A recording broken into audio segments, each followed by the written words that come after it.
राग द्वेष ईर्ष्या मद ममता सपने ही इन्हें न ध्यावे।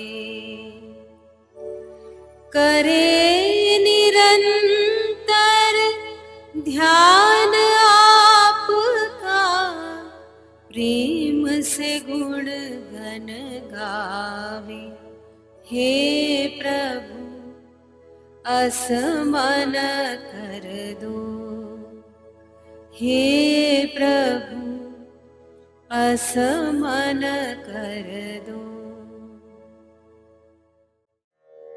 प्रार्थना का यह दूसरा अंतरा हमें साधना की गहराइयों में ले जाता है। जैसे टीबी, जलोदर, पित्त, बात, खुजाल वगैरह शारीरिक रोग हैं, उसी प्रकार राग, द्वेष, ईर्ष्या, मद, ममता आदि मानसिक बीमारियां हैं। मानस जी के उत्तरकांड में इसकी विस्तृत चर्चा करते हुए गोस्वामी जी ने कई चौपाई लिखी है। हम उनमें से कुछ चौपाई देखें। सुनहु तात अब मानस रोगा, जिन ते दुख पावहि सब लोगा। ममता दादु कंडु ईर्षाई, हर्ष विषाद गरह बहुताई। अहंकार अति दुखद डमरुआ, दंभ कपट मद मान न हरुआ। दंभ कपट मद मान न हरुआ। इन चौपाइयों में काकभूषुंड जी गरुड़ जी से कहते हैं, हे तात, जिसके कारण लोग दुख पाते हैं उस मनोरोग के बारे में अब आप सुनिए। साइकियाट्रिस्ट और वैद्य या डॉक्टर का भी यही कहना है कि मनोरोग और शारीरिक रोगों का परस्पर संबंध है। कई शारीरिक बीमारियां ऐसी हैं जो बीमार मन की वजह से होती है। इस अंतरे की शुरुआत राग शब्द से होती है। राग यानी लगाव, आसक्ति या भोगों की इच्छा। द्वेष माने प्रतिस्पर्धी को नीचा दिखाने की, नीचे गिराने की वृत्ति। अनुकूल और प्रिय परिस्थिति मन में राग की सृष्टि पैदा करती है, जबकि प्रतिकूल परिस्थिति अथवा अप्रिय या विरोधी व्यक्ति मन में द्वेष भाव जगाती है। इस द्वेष वृत्ति के कारण मन में क्रोध, अक्षम्यता, नफरत, द्रोह, निर्दयता जैसे दुर्गुण पैदा होते हैं। द्वेष माने मन की कुटिलता, मन की कालिमा। श्री गुरुदेव ने कहा है, राग के मुख्य दो प्रकार है। पहला है विषयों से जुड़ा हुआ स्वाभाविक भोग पदार्थ। सुंदरता, स्वाद, सुगंध आदि से यह जुड़ा हुआ है। बाल गोष्ठी नामक काव्यात्मक रचना में श्री गुरुदेव ने 4 ही शब्दों में इसकी व्याख्या करते हुए लिखा है, को जरत है बिन आग, जिन हिये उत्कट राग। मतलब कि सांसारिक भोगों की तीव्र तमचा और उन्हें पाने की प्रबल इच्छा में रात दिन लगे रहना, मन ही मन जलते कुड़ते रहने की वृत्ति ही राग है। दूसरा है प्रकृति जनित भोग। धूप, वृष्टि, आग वगैरह के कारण व्यक्ति के मन में जो सुख या दुख की अनुभूति होती है उसका प्राकृतिक भोग्य पदार्थों में शुमार है।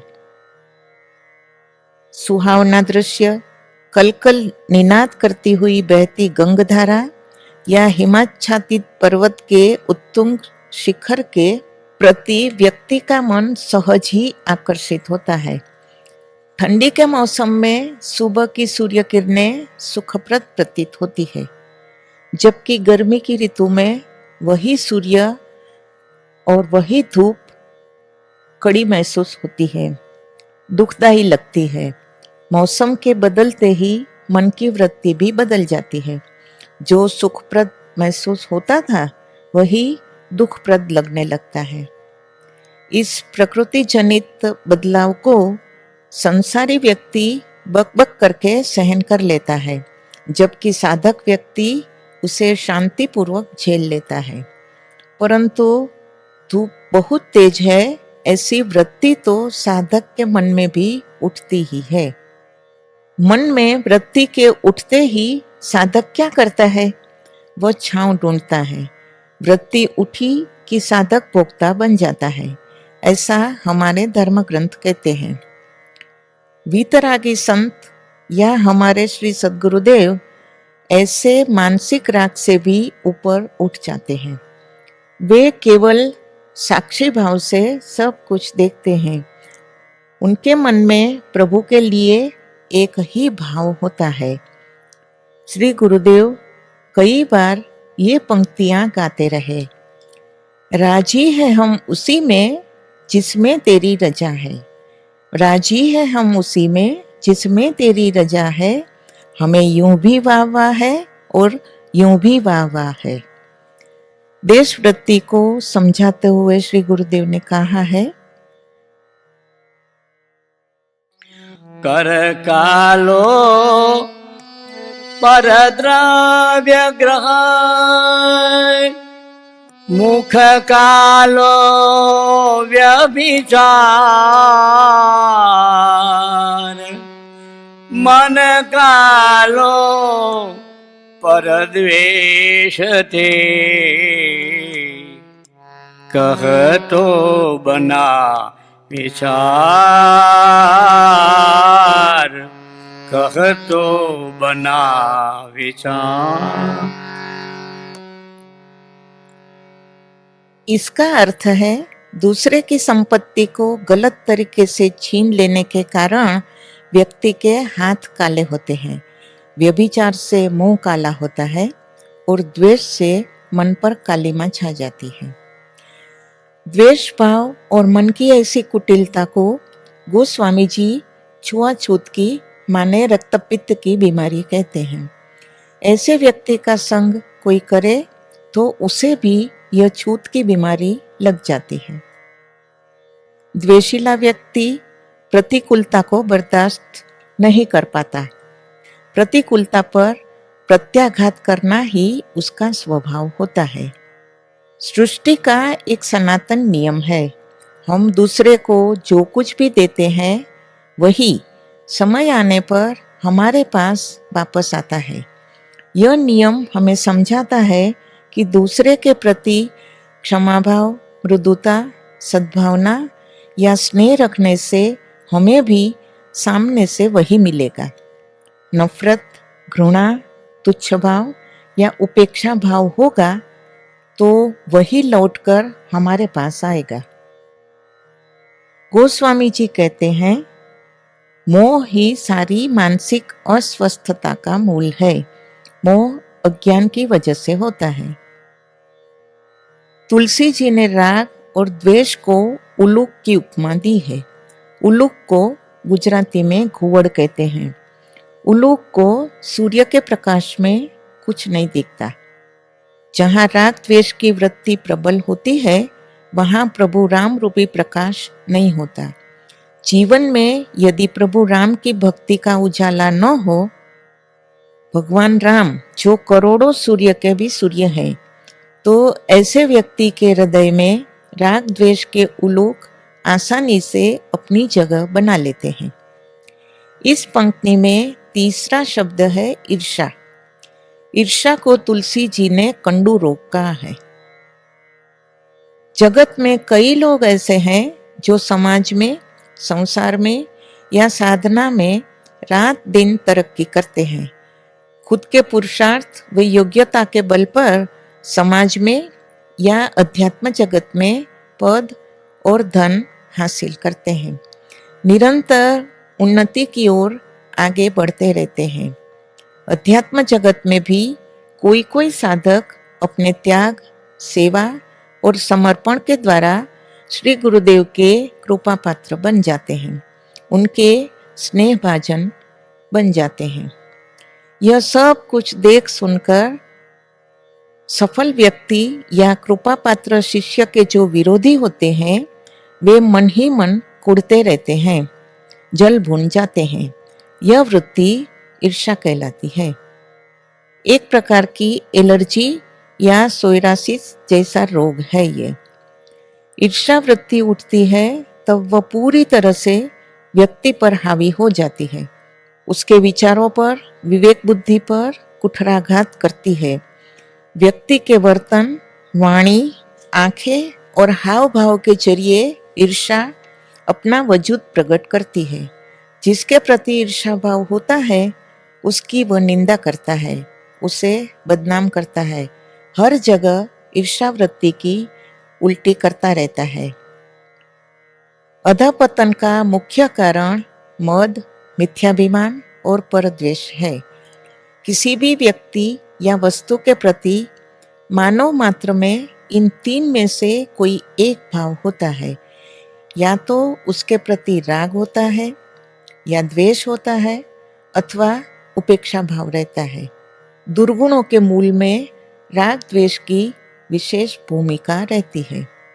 इन सभी दुर्गुणों से बचने का उपाय समझाते हुए हमारे श्री गुरुदेव ने कहा है, हमारे से जो बड़े हैं उनके प्रति आदर या सम्मान के बजाय उनके प्रति ईर्ष्या भाव, हमसे जो छोटे हैं उनका अपमान और जो समवयस्क हैं उनके साथ स्पर्धा कभी न करो, क्योंकि ऐसा करने से साधक का आध्यात्मिक विकास रुक जाता है और मन अशांत रहता है।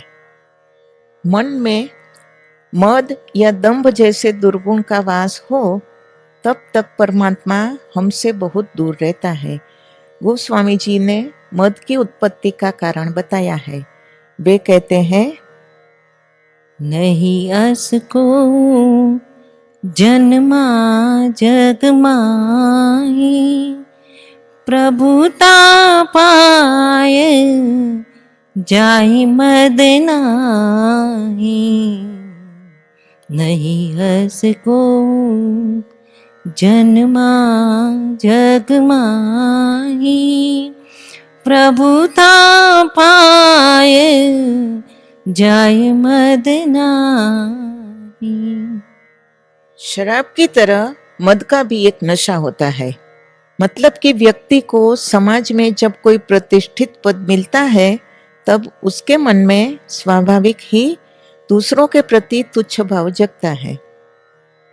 नादान मुर्गा समझता है कि मैं सवेरे बांग नहीं पोकारूंगा तो न तो सूर्य निकलेगा और न ही सवेरा होगा। ऐसी नासमझी व्यक्ति को मदोन्मत्त बना देती है। हाथी जब मदोन्मत्त बन जाता है तब सर्वनाश करता है। मदोन्मत्त व्यक्ति जहाँ जाता है वहाँ अपना महत्व सभी को दिखाता रहता है। इस समग्र ब्रह्मांड के रचयिता ईश्वर अदृश्य रहकर पूरे विश्व का डोरी संचार करते हैं। उनके ही अदृश्य हाथ प्रतिदिन सवेरे सूर्य दीप का प्रागट्य करते हैं और पृथ्वी पर प्रकाश बिखेर देते हैं। रात्रि को समग्र सृष्टि अंधेरे के आगोश में न चली जाए, इस बात का भी प्रभु पूरा ख्याल रखते हैं। इसलिए रात्रि की बेला में वे चांद तारों से आसमान को सजा देते हैं। प्रभु स्वयं खुद की ऐसी चेष्टाओं द्वारा हमें समझाते हैं कि मैंपना, मद और मिथ्याभिमान को छोड़ो। धन का मद, सत्ता का मद, रूप का मद, विद्या का मद, ऐसी ऐसी जाने कितनी ही बीमारियों से जीव मात्र घिरा हुआ है। अक्कड़पना, मैपना, तिरस्कृत भाव द्वारा यह बीमारी बाहर दिखाई देती है। हमारे शरीर में नसों द्वारा, ब्लड वेसल्स द्वारा खून हर एक अंग में पहुंचता है। कई कारणों से ये नसें सूख जाती है अथवा उनमें अवरोध पैदा हो जाता है, तब व्यक्ति बीमार पड़ जाता है। इसी प्रकार मद और मान दो ऐसी मानसिक वृत्ति या विकृति है जो हमारी चेतना को, हमारी बुद्धि को कुंठित कर देती है। ऐसा होने पर व्यक्ति सारासार का विवेक चूक जाता है। रावण की आंखों पर मद का नशा चढ़ा था। मद के कारण, अहंकार के कारण रावण की आंखों की नसों में गांठ उत्पन्न हो गई थी। ऐसी गांठ जिसे हम ब्लॉकेज कहते हैं। इसीलिए 20-20 नेत्रों के होने पर भी गोस्वामी जी रावण को 20 लोचन अंध कहकर फटकार लगाते हैं। मद के कारण ब्लॉकेज आ जाने पर रावण अंधा हो गया था। मद या मोह की वजह से आंखों की नसें सूख जाए, उसमें अवरोध आ जाए, तो ऐसे व्यक्ति को धर्मशास्त्र मदांध या मोहांध कहते हैं। धर्मशास्त्र व संत जन कहते हैं, अहंता और ममता ही सारे संताप की जड़ है। राग, द्वेष, ईर्ष्या और मद के बाद पांचवा शब्द है ममता। ममता माने आसक्ति। पसंदीदा चीज या प्रिय व्यक्ति मेरी ही बनी रहे, मन उसी में डूबा रहे, इस वृत्ति का ममत्व में शुमार है। धर्मशास्त्र व संत जन कहते हैं, अहंता और ममता ही सारे संताप की जड़ है। मानस रोग में गोस्वामी जी ने ममता की तुलना दाद रोगों से की है। दाद को गुजराती में खस कहते हैं। दाद मीठी खुजाल पैदा करता है। खुजाने से व्यक्ति को सुख का अनुभव होता है, लेकिन उसका अतिरेक त्रास का कारण बन जाता है। इसी प्रकार ममता भी प्रारंभ में सुखदायी प्रतीत होती है, लेकिन बाद में इसके पास में ऐसा बंधता जाता है कि यही ममता उसके जन्म मरण का निमित्त बनकर उसे बहुजाल में फंसा देती है। दाद का रोग जटिल कठिन माना जाता है। उसे नाम शेष करना बड़ा मुश्किल होता है। ममत्व का भी ऐसा ही है। दाद का रोग शरीर में अमुक तमुक जगह पर ही होता है। इसी तरह ममता भी किसी एक स्थान पर या अमुक व्यक्ति के लिए ही विशेष रूप में रहती है। वित्तेषणा, लोकेषणा और पुत्रेषणा दुखों की जड़ मानी जाती है। धन की चाह, कीर्ति की कामना और पुत्र की लालसा प्रत्येक इंसान में कम अधिक मात्रा में होती है। ममत्व के कारण मानव इससे छूट नहीं पाता।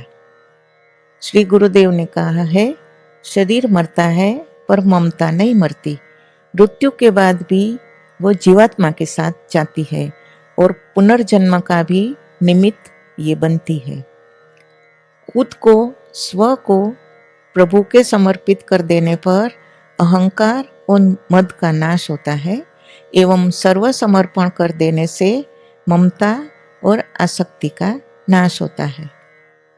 जगत में अक्सर 4 प्रकार के लोग होते हैं। कई लोग ऐसा मानते हैं कि मेरा है, जो कुछ मेरे पास है सो तो मेरा है ही, मगर तुम्हारा या तुम्हारे पास जो है सो भी मेरा है।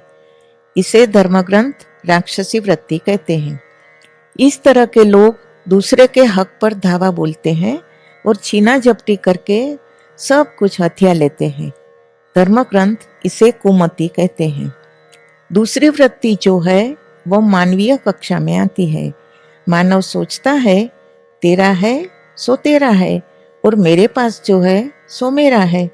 यह वृत्ति मनुष्य को सरलता से धर्माभिमुख बना देती है। इसे शास्त्र सुमति कहते हैं। कोई कोई व्यक्ति ऐसा भी सोचता है कि तेरा जो कुछ भी है सो तो तेरा है ही, मगर मेरा जो कुछ है सो तेरा बन जाए। यह वृत्ति साधक को धर्म पुरुष से भी ऊपर उठाकर साधु कोटि में ले जाती है। भगवान श्री कृष्ण इस वृत्ति को बुद्धि योग कहते हैं।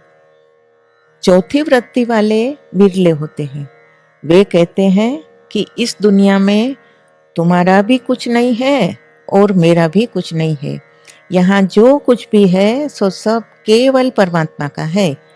यह वृत्ति इंसान को श्री सद्गुरुदेव की कक्षा तक ले जाती है, ज्ञानी संत या शरणागत भक्त की कोटि में पहुंचा देती है। धर्म ग्रंथ इस वृत्ति को प्रज्ञा कहते हैं। बहुधा इंद्रियों से दो प्रकार के कार्य होते हैं। पहला है शुभ और दूसरा है अशुभ।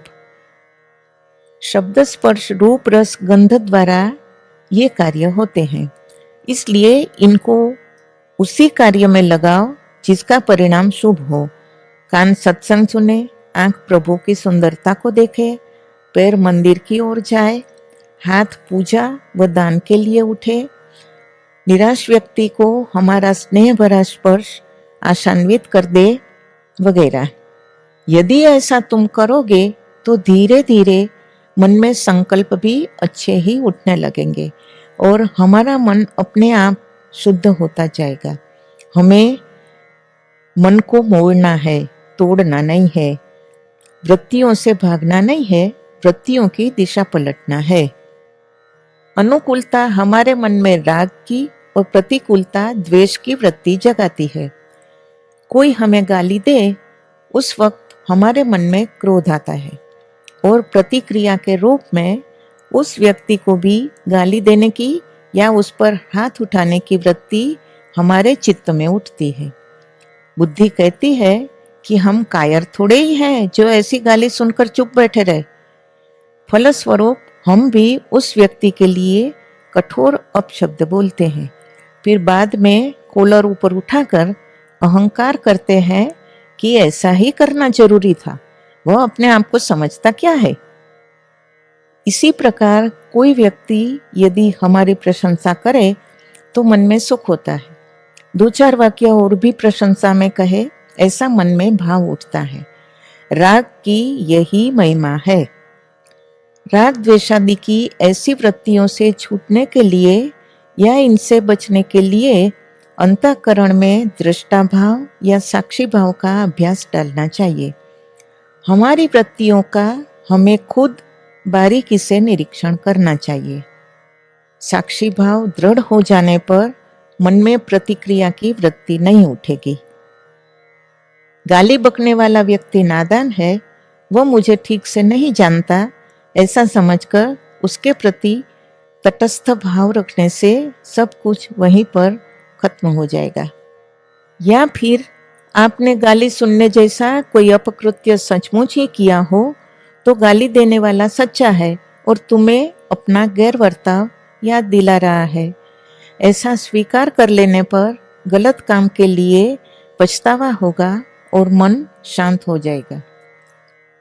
माली यदि पेड़ की शाखाएं, उसका व्याप, फल, फूल आदि उत्तम व मजबूत चाहता हो तो समझदार माली पेड़ की जड़ों की बराबर संभाल लेता है। ठीक इसी प्रकार मन में उठने वाली हरेक वृत्ति की ओर साधक को सजग रहने की जरूरत है। साक्षी भाव का जतन करने की जरूरत है।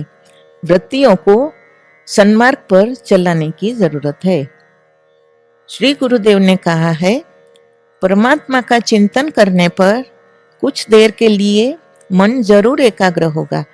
राग द्वेषादि से छूटने के साधक के प्रयासों पर बुद्धि मरहम जैसा काम करेगी, लेकिन साधक ज्यादा समय तक वहां टिक नहीं पाएगा।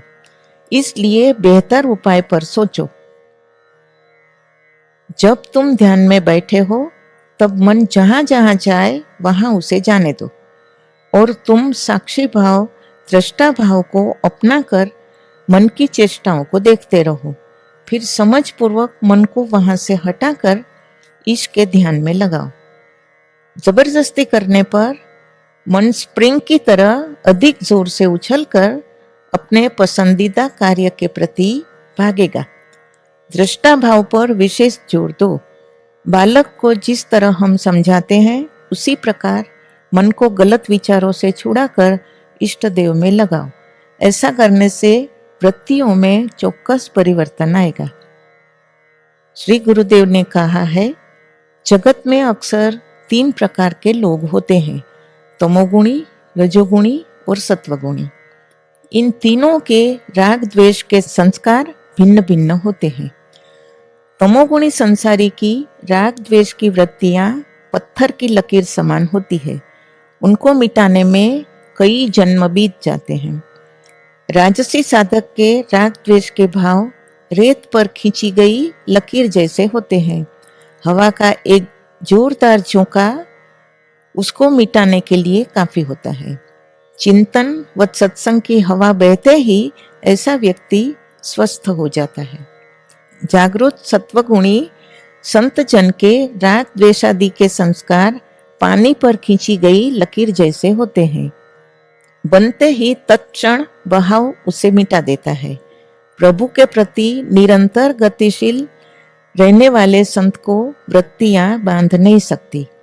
हम जैसा भोजन लेते हैं, जैसे माहौल में रहते हैं, वैसा असर हम पर पड़ता है। शरीर को सात्विक शुद्ध भोजन स्वस्थ रखता है।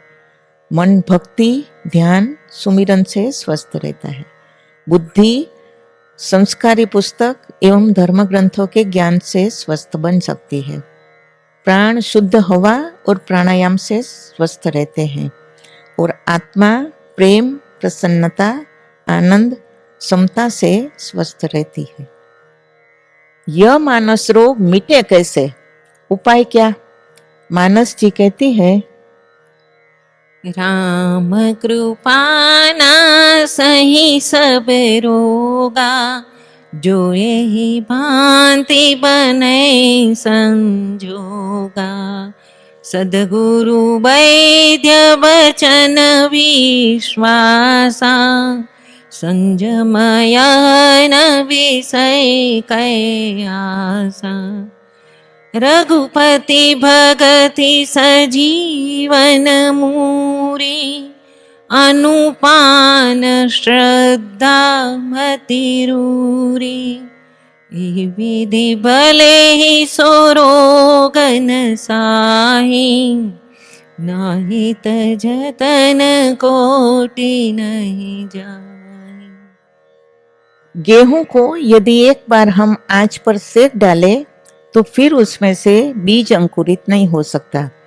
इस पंक्ति में साधक भी कुछ ऐसे ही भाव प्रकट करते हुए प्रार्थना करता है कि प्रभु आप ऐसी कृपा करें कि राग, द्वेष, ममता जैसे दुर्गुणों का चिंतन मन स्वप्न में भी न करे।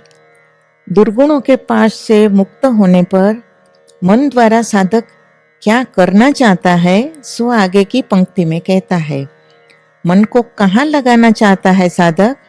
वह कहता है, करे निरंतर ध्यान आपका, प्रेम से गुणगन गावे।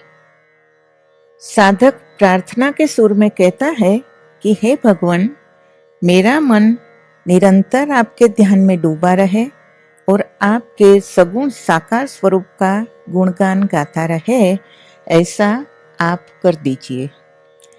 प्रार्थना की इस पंक्ति में 2 शब्द बड़े महत्व के हैं। पहला है निरंतर और दूसरा है प्रेम। इसकी पुष्टि के लिए भगवान कृष्ण गीता जी के 10वें अध्याय के 10वें श्लोक में कहते हैं, तेषां सतत युक्तानां भजतां प्रीतिपूर्वकं ददामि बुद्धि योगम ताम येन माम उपयान्ति ते। इसका अर्थ है, जो निरंतर मुझसे जुड़े हुए रहते हैं और प्रीतिपूर्वक मेरा भजन करते हैं, ऐसे भक्तों को मैं तत्व ज्ञान रूप बुद्धि योग प्रदान करता हूँ, जिससे वे मुझे प्राप्त कर सके। श्री गुरुदेव इसी सिद्धांत को यहाँ समझाते हैं। ध्यान और योग द्वारा निस्संदेह समाधि कक्षा तक पहुंचा जाता है, परंतु 24 घंटे चलने वाले प्रवृत्ति के परमाणुओं को हम घंटे 2 घंटे के ध्यान द्वारा नहीं मिटा सकते। श्री गुरुदेव इसका इलाज बताते हुए कहते हैं,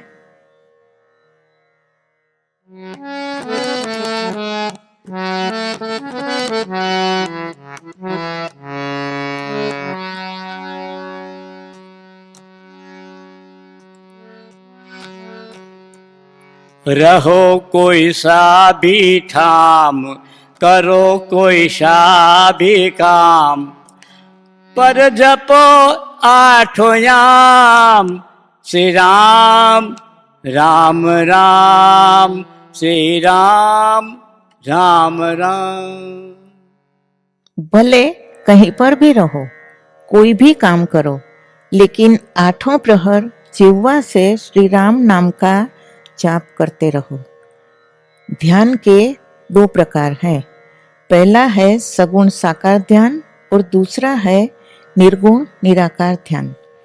ध्यान में बैठने के पूर्व व्यवसायत्मिका बुद्धि को प्रभु में स्थिर करना जरूरी है। साकार ध्यान माने हमारे इष्ट देव का चित्र जी या मूर्ति स्वरूप जो भी हो उसका चिंतन करना, देहधारी ईश्वर की उपासना करना और उनके चरित्र में जो दैवी गुण है उनमें से प्रेरणा पाकर जीवन ऊर्ध्वगामी बनाना।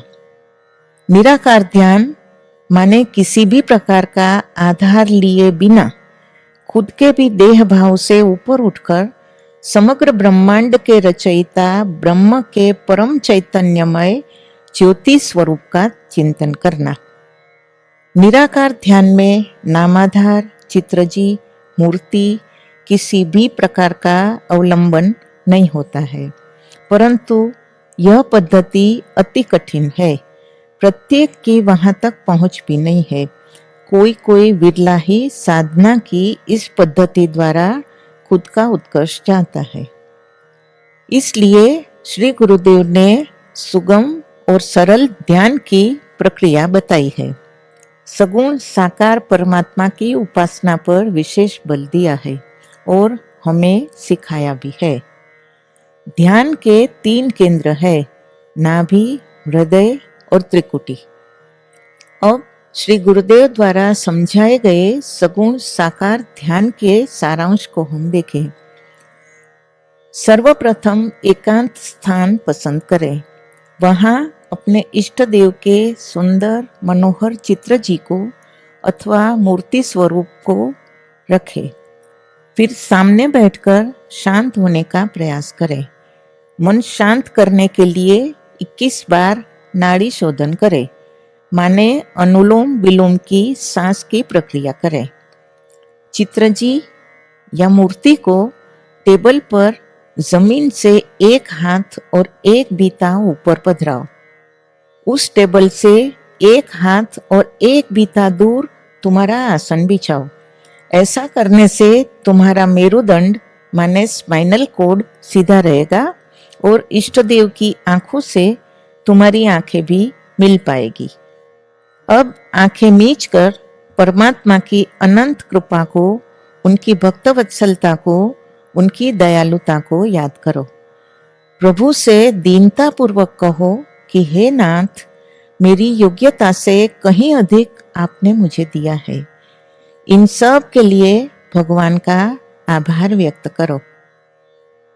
प्रार्थना में तुम डूब जाओ, संसार को, अरे खुद को भी भूल जाओ और प्रभु की याद में आंखों से आंसू बहने लगे, तब मानो कि अब मन पर भक्ति का रंग चढ़ रहा है। अब आंखें खोलकर फिर से भगवान के मनोहर स्वरूप को 3-4 मिनट तक एकाग्र भाव से निहारो। उसके बाद आंखें बंद करके उसी स्वरूप को तुम्हारी पलकों पर बनाने की कोशिश करो। पलकों पर स्वरूप स्थिर रहने लगे, फिर उसे हृदय में बनाने का प्रयत्न करो। साथ साथ मंत्र जाप भी करते रहो। तुम्हें इष्ट देव को क्रियाशील बनाना है। ध्यान में सांगोपांग प्रतिमा जल्दी नहीं बन पाएगी।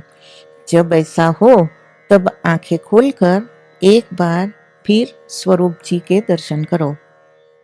भगवान की मूर्ति हृदय में बनाने में जब तुम सफल हो जाओ, उसके बाद तुम्हारे मन में जो भी अच्छे या बुरे विचार उठते हो उसे तोड़ने का प्रयत्न करो। साथ ही साथ वह टेबल जिस पर तुमने चित्र जी या प्रभु मूर्ति रखी है, उस टेबल की मानसिक रूप से परिक्रमा करना शुरू कर दो। इस तरह दर्शन, जाप व परिक्रमा ये तीनों क्रिया एक साथ करो। हमारे हृदय में जो प्रभु बसते हैं वे लकड़ी में छिपे हुए अग्नि की तरह है। यह अग्नि न तो किसी को गर्मी दे सकती है और न ही ठंडी। गीता जी में भगवान कृष्ण ने कहा है, ईश्वरः सर्वभूतानां हृदयेषु तिष्ठति। जीव मात्र में बसे हुए भगवान भी इसी तरह न तो किसी को सुख देते हैं न दुख देते हैं। हमें अगर अग्नि की गर्मी चाहिए तो सर्वप्रथम बाहर मौजूद जलती हुई एक अन्य लकड़ी को, लौकिक अग्नि को हम सूखी लकड़ी पर रखें, तब वह प्रकट होती है। इसी प्रकार मूर्ति में बसे हुए परमात्मा स्वरूप को पहले ध्यान द्वारा हृदय में उतारना चाहिए। भीतर बाहर एक हो जाने पर हमारे भीतर साक्षी भाव में रहने वाले प्रभु क्रियाशील बन जाते हैं। यह बात एक दृष्टांत के जरिए श्री गुरुदेव ने समझाई थी। उन्होंने कहा, देहातों में अंगीठी जलाते समय गृहिणी सर्वप्रथम चूल्हे में एक सूखी लकड़ी रखती है, बाद में उसके ऊपर प्रज्वलित बाहर की अग्नि रखती है, फिर कुछ छोटी छोटी लकड़ियां उस आग पर रखती है और हवा देना शुरू कर देती है। अग्नि रखने के तुरंत बाद लकड़ियां जल नहीं उठती, पहले खूब धुआं होता है, किंतु धुएं से अकुलाकर गृहिणी पंखा जलना बंद नहीं करती, वह अपना काम चालू रखती है। लकड़ी जितनी ज्यादा गीली होगी उतना ही धुआं भी अधिक होगा। बाहर की अग्नि से लकड़ी का गीलापन सूख जाने पर लकड़ी में छिपी अग्नि प्रज्वलित हो उठती है और तब उसकी गर्मी से हमारी कड़ाके की ठंड दूर हो जाती है या घर का भोजन पक जाता है। इसी तरह हमारी साधना भी लकड़ी जैसी है। जब हम ध्यान में बैठते हैं तब ध्यान की अग्नि द्वारा साधना का फल चाहते हैं। उस वक्त हमारे हृदय में छिपे हुए पापों का गीलापन भी खूब धुआं पैदा करता है। जन्म जन्मांतर के दुष्कर्म धुआं बनकर हमारे मन में अकुलाहट पैदा करते हैं। बुरे विचार हमें घेर लेते हैं। मन की सूक्ष्म वासनाएं कार्यरत हो तब तक ध्यान में आनंद नहीं आता। मन की कमजोरी की वजह से ध्यान में भी अपवित्र विचार आकर शोर मचाते हैं। इनसे अकुलाकर ध्यान छोड़ना नहीं है। साधक को नाम जप की, मंत्र जप की हवा बराबर देते रहना है। मूर्ति या चित्र जी में बसे भगवान को ध्यान द्वारा हृदय में उतारना है। बाहर स्थित मूर्ति को हृदय में बसे हुए ईश्वर के साथ मिलाना है। खूब प्रेम से प्रभु नाम सुमिरन करते रहने पर साधक के भीतर साक्षी भाव में स्थित परमात्मा गतिशील बन जाते हैं और साधना को गति दे देते हैं। मन जब तक साधक की इंद्रियां पर शब्द स्पर्श रूप रस गंध पर शासन करता रहता है, तब तक वह साधना में स्थिर नहीं हो पाता। इसलिए ध्यान समझ पूर्वक, धैर्य पूर्वक करो। मन को अपने ध्येय में लगाकर जगत की स्मृति को रोकने का बराबर अभ्यास करते रहो, क्योंकि मन को वश में करने का उत्कृष्ट सोपान ध्यान है। श्री गुरुदेव ने कहा है, साधना कोई भी हो, सब में नामावलंबन तो लेना जरूरी है। भगवान के नामाधार बिना एकाग्रता तो आएगी, परंतु साथ में शुष्कता भी आ जाएगी और तकलीफ होगी।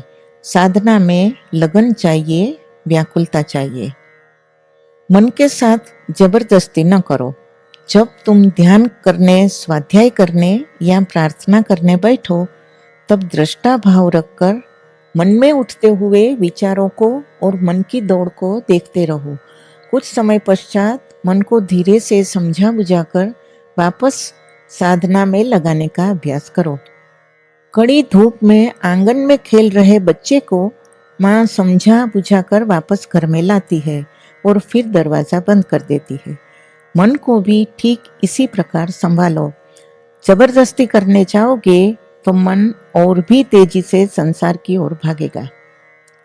ऐसा करने के लिए संसार को छोड़कर वन में चले जाने की या गेरुआ वस्त्र पहन लेने की जरूरत नहीं है।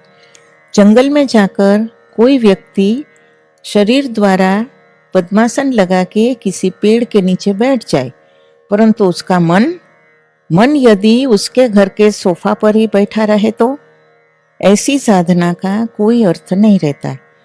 कवि विपिन परिख इस गुजराती हाइकू में कहते हैं, મને મારવાડમાં મીરા મળી નહીં, મને વૃંદાવનમાં રાધા મળી નહીં. સંભવ છે કે મેં મુંબઈ છોડ્યું જ ન હોય. संसार को नहीं, संसार की आसक्ति को, ममता को छोड़ना जरूरी है. संसार में रहकर जल कमलवत रहने का अभ्यास जरूरी है. हम जब गन्ने का टुकड़ा चूसते हैं तब मन गन्ने के टूटने की आवाज सुनता है, उसके रस की मिठास का आनंद लेता है और सूख जाने पर उसे फेंक देने का ख्याल भी मन रखता है. दर्शन, नाम जप और परिक्रमा एक साथ करते रहने पर मन उस रंग में रंग जाएगा. ध्यान में पहले मैं, तू और क्रिया होगी, उसके बाद मैं और तू रहेगा. अंत में केवल तू ही तू बचेगा और सब छूट जाएगा. विनय पत्रिका में गोस्वामी जी कहते हैं, हे प्रभु, मेरा यह मन रूपी भवन तुम्हारा निवास स्थान है, परंतु उसमें तो काम, क्रोध, राग, द्वेष, लोभ, ममता, अहंकार, मोह जैसे कई चोर आकर बस गए हैं. ये सब तुम्हारे भवन को लूट रहे हैं. हे प्रभु, मेरी आर्त पुकार सुनकर तुम उठो, जागो और इन सभी चोरों को खदेड़ दो. ध्यान में बैठने से साधक का मन धीरे धीरे विचार और संसार से खाली होता जाता है. परमात्मा हृदय खाली हो जाए उसकी प्रतीक्षा में रहते हैं. साधक के ध्यान और प्रार्थना करने पर प्रभु क्रियाशील बन जाते हैं. ध्यान की प्रक्रिया साधक को ईश्वर के करीब पहुंचा देती है. इस पंक्ति में आगे श्री गुरुदेव ने कहा है, प्रेम से गुणगन गावे. मानस जी कहती है, राम ही केवल प्रेम प्यारा, जानी लेहु जो जाननिहारा. साधक निराकार का ध्यान न कर पाए, साकार ध्यान की यह प्रक्रिया भी उसे जटिल कठिन लगे तो केवल हरि नाम सुमिरन में डूब जाने के लिए श्री गुरुदेव हमें प्रोत्साहित करते हैं. मानस जी कहती है, नहीं कली कर मन भक्ति विवेक, राम नाम अवलंबन एको, राम नाम अवलंबन एको. इस कली काल में हरि गुणगान की, नाम जप की बड़ी महिमा है. नाम जप करते करते प्रभु दर्शन के लिए प्राण व्याकुल हो उठना चाहिए. व्याकुलता भी मछली जैसी हो तब काम बने.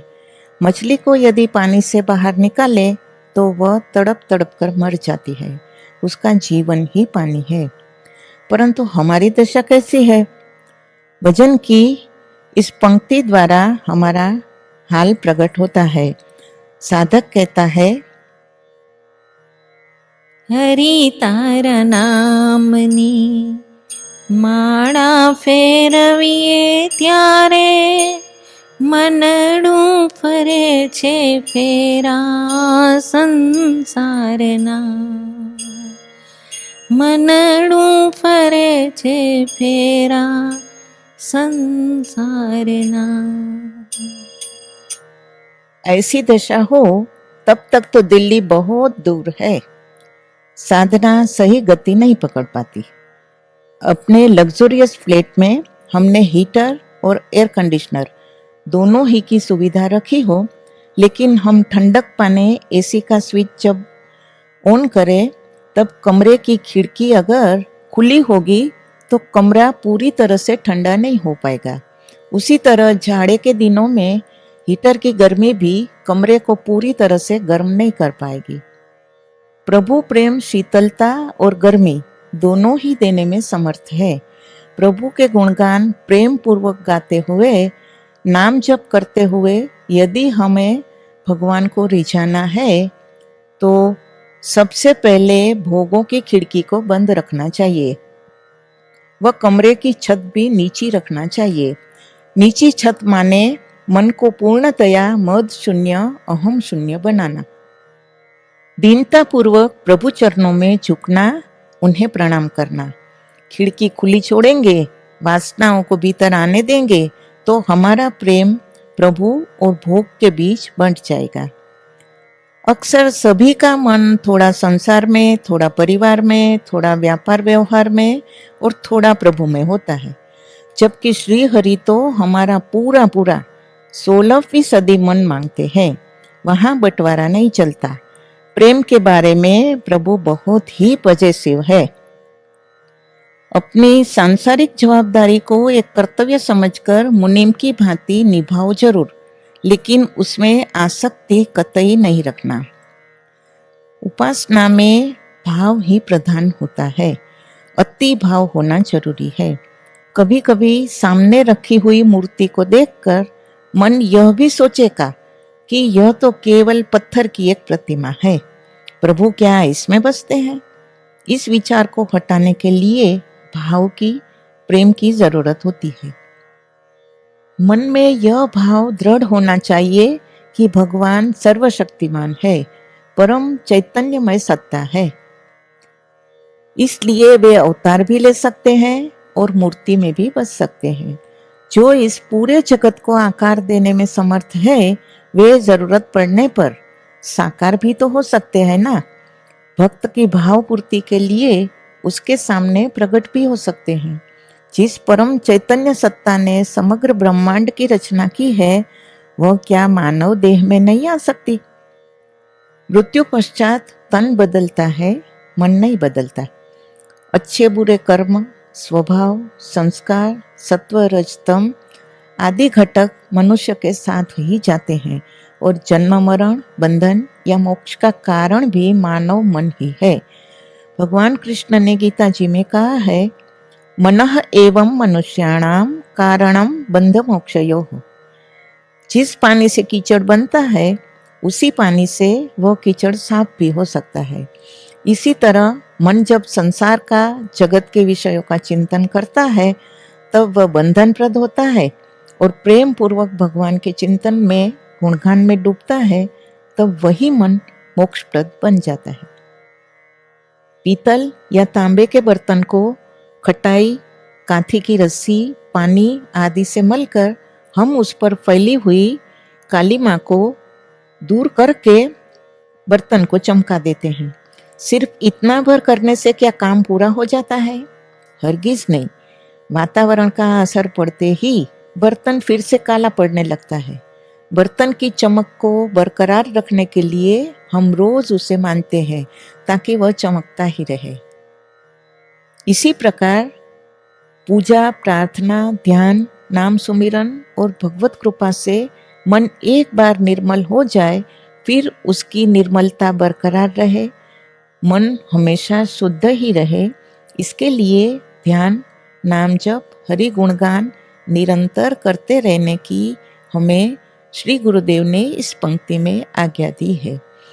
ईश्वर खुद सत्यम शिवम सुंदरम है, इसलिए अपवित्र मन की उधर पहुंच नहीं है। हर पल हमेशा हमारे मन में, बुद्धि में, कर्म में ईश्वर का निवास होना चाहिए। नहीं तो कहा जाता है ना कि सावधानी हटी दुर्घटना घटी। परमात्मा सिर्फ प्रेम चाहते हैं, उन्हें प्रेम ही पसंद है। नित्य नूतन, शाश्वत और प्रतिपल बढ़ता रहे, उस भाव को नारद जी ने अपने भक्ति सूत्र में प्रेम कहा है। इस दूसरे अंतरे में साधक प्रार्थना करता है कि हे प्रभु, रागादि मनोविकारों का चिंतन मन स्वप्न में भी न करे, निरंतर आपके ध्यान में डूबा रहे और प्रेम से आपका गुणगान गाता रहे, ऐसा मेरा मन बना दो।